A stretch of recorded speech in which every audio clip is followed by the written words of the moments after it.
Hello everyone and welcome to my review of a video game. Yes, I'm reviewing another video game, and today I'm reviewing Until Dawn, which was released in 2015, produced by Supermassive Games. That's the name of the company. And it stars a whole load of people. And the essential story of the game is that basically it centers around a group of teenagers who are all friends. Basically, a year has passed since two of them have died, Hannah and Beth, who are twin sisters. Their brother Josh has decided to regather everyone a year later to spend some time at the lodge and basically draw a line under what happened. But there are some spooky things going on. There's a psycho killer that's coming after the teenagers, and there's this other guy in the story called Dr. Hill who is seeing somebody who we don't know yet until later in the game. And yeah, basically the object of the game is to save as many people as you can. This is a game based on kind of strategy and your decisions. You play this game not for repetitive gameplay, but for all the decisions that you make. So it's kind of a story-based game, essentially, and it's done in the style of a horror movie, essentially. It's like a playable horror film. That's the way this game works. So, Until Dawn, this is a fabulous game. I have to give credit to my sister, who actually lent the game to me. She recommended it to me, and I actually played through it twice, because the first time I played it, I only saved one character, Chris, whereas the second time I played it, I saved 4 people. I saved Chris, Ashley, Mike, and Emily. So, yes, Until Dawn, this is a great game. It's a really fun, really interesting experience of a game. And I have to say, the story is beautifully written. It is very, very well written. And it's really engrossing. And you really understand each of these characters. This is some of the best character development in a game that I've seen. I mean, we have the central characters. I'll just go through them briefly because there's quite a few of them. I mean, Hannah and Beth are the two twins that die at the beginning, so there's not much to say about them. We have Hayden Panettiere as Sam. Sam is kind of one of the sort of leaders of the group. She's quite headstrong. She's a little bit different to the others. She doesn't integrate with everyone, but she's very loyal, kind of heart. She has her beliefs, and she's a great pal. You know, she was Hannah's best friend, and she really is a good support to Josh, who's the brother. And I really like Sam as a character, and I think she's very well played. We've got Mike. Mike is essentially a pretty boy. He's kind of a sleaze who goes around having relationships with all the girls. Turns out in the beginning that Hannah fancied Mike, and then they played a prank on Hannah, and then Hannah ran off, and then Beth went after her, and then the incident of their demise happens after that. So, but when we return a year later, Mike is now going out with Jess, and he was going out with Emily. So Mike, I mean, he gets away with a lot, Mike. He really does get away with a lot, but as the game develops, we see a more heroic side to Mike. He does go after Jess when something happens, and then he does stick to his guns. And I mean, whether you choose to turn Mike, you know, a little bit more evil when he's given a dramatic choice, I won't spoil it, but Mike is given a dramatic choice halfway through the game, which affects the life of someone else. I won't say who that is, and that might sound very revealing, but if you haven't played the game, I can't spoil it. So Mike could be very unlikable, but I think Mike actually, he's got a lot of front, and I think he becomes more likable, and he does stick with the group quite well, and he has a good sense of right and wrong, but he just, you know, he's a ladies' man, basically. We have Jess. Jess is not really in the game that much, so don't play it for Jess. You only play as her like once or potentially twice. And I mean, Jess is basically a bit of an airhead. She's going out with Mike. She kind of knows she's pretty. She knows she's attractive, and she seems very confident at first. But when we get to know her, we discover she's not actually that confident. She's a bit insecure, and she has a bit of a fallout with Emily, which is kind of interesting. There's a proper bitch fight going on, and yeah, I mean, there's not much else to her really. Jess is cool. She's not horrible or anything. She's a nice character, but she's kind of self-absorbed, I think is the word to use. But I think Jess, played by Meaghan Martin, is good. We then have Emily. Oh my god. Emily is my least favourite character in this game. Emily is such a bitch. She is a biatch. I mean, she doesn't hold back on her opinion. She treats Matt like shit, her boyfriend, and she also treats everyone else like shit. Depending on how far Emily makes it to the end, will determine sort of how she treats Ashley, how she treats Sam, how she treats Mike. You know, there's various different relationships that you can affect with your decisions, which is what's really interesting about it. But Emily is not a very nice person. She's horrible. She's so selfish. She's so nasty. She's still seeing Mike. Yeah, she's the least likable character. So that will make you question whether you want to save her or not. Believe me, I didn't save Emily the first time deliberately, but the second time I did save her in the end. But she can be a lot to stomach. We have Chris and Ashley. Chris is basically a nerd. He's Josh's best friend, and him and Ashley are kind of like the cute couple of the story. They really like each other, but they can't express it, and everyone's just saying, "Oh, I wish they would just get on with it and get together." They're like two, they're like two kids. They don't know what they're doing. No, which is kind of funny. But Chris and Ashley, they're just very sweet. Ashley is my favourite character in the game. Ashley is just adorable. She does get a bit, she does get a bit freaked out quite easily, but I think she's very sweet, and I like her relationship with Chris. And I think, those are the two characters I rooted for the most, because I believe their relationship was very real. Chris is a nerd. He's kind of unconfident. He's very pally with Josh, and I think he mans up as the story goes on. He does become a bit more courageous, and their relationship is very sweet. There are times in the game where you're playing as both of them on their own, so they do have a lot of great moments together.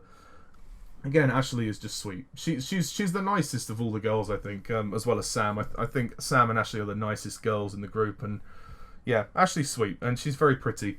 Who else have we got? We have Matt. Matt isn't really in the game that much, played by Jordan Fisher. He's Emily's boyfriend. He's just a nice guy, but he's really mistreated, and Matt is particularly hard to save. Again, you kind of have to play this game a few times to really see how your decisions affect what the outcome is, which is why I asked my sister if I could play it twice, because then I would get a sense of how, if I chose something else, what would happen.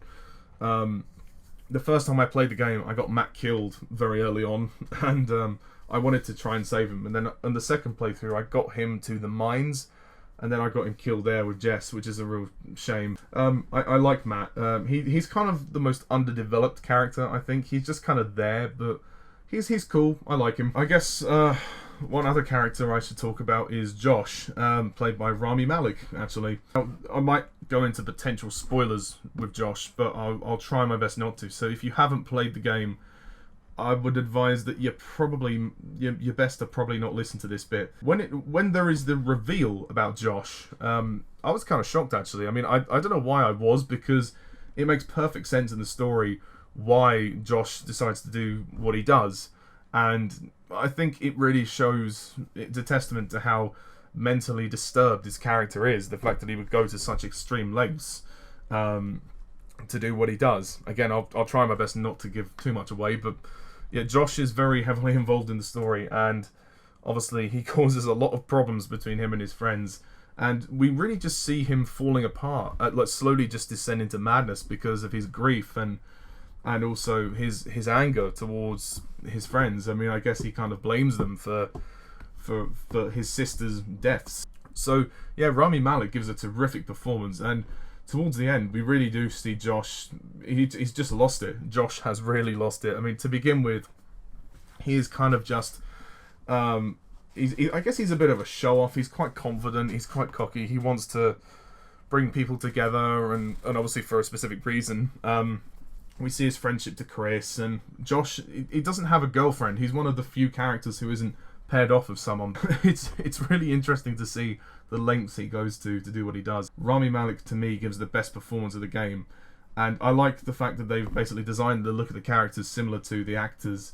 It's great. I mean, Josh looks exactly like Rami Malek in real life. It's crazy how great he looks. I mean, I do actually like Josh as a character, despite some of his wrongdoings, shall we say. The only other characters to talk about are this random flamethrower guy. He comes into the story midway through just to give some exposition about the Wendigos, which are these creatures that you have to fight in the game. And that's good, but then he gets killed shortly afterwards. And then we have Dr. Hill, who is Josh's therapist. And he's a very creepy character. He doesn't really fit too much into the story, but we do learn as we go along that he basically is trying to help Josh recover his mental state, but clearly it's not working. So he's quite good, suitably creepy in his role. So again, the characters are all really well done. The graphics are very good for 2015. Some of the controls in this game are a little bit awkward at first. Like, you have to press the R2 button and then turn the analog stick at various points. It is a bit weird how they control this game, and there's not too much involved in the gameplay. There's like quick time events as well, where you're just pressing buttons when characters are running and stuff, and you're kind of moving the stick to make decisions. My one major criticism of this game is the gameplay itself. I feel is very basic. I don't think there was enough for the player to do. Most of the time we're just kind of walking around, moving characters, and then pressing the odd button, and then moving the RS stick or the L stick, and there could have been slightly more to do. I mean, I know there are times when Chris and Mike fire a gun, but, you know, even then, all you're doing is moving the stick and pressing R2, like, at various random points. There could have been slightly more combative gameplay, I suppose. I know it's not meant to be that type of game, but there could have just been slightly more for us to do. There's a lot of walking around, and I do think the pacing of the game is a bit slow to start out. It does take a bit of time to get going. Like most horror movies, it does need to build up, but the first 2 chapters are slow. But when you get past those, it's fine. I mean, there's only 10 chapters in the game, so it's not very long. But I think it's really good. I think it's really well written, and I think the Wendigos are also very scary. They're just these big, long, skinny monsters, and yeah, they do look very, very, very creepy. And this game is scary. There's a lot of disturbing shit in this game. There is a lot of disturbing shit.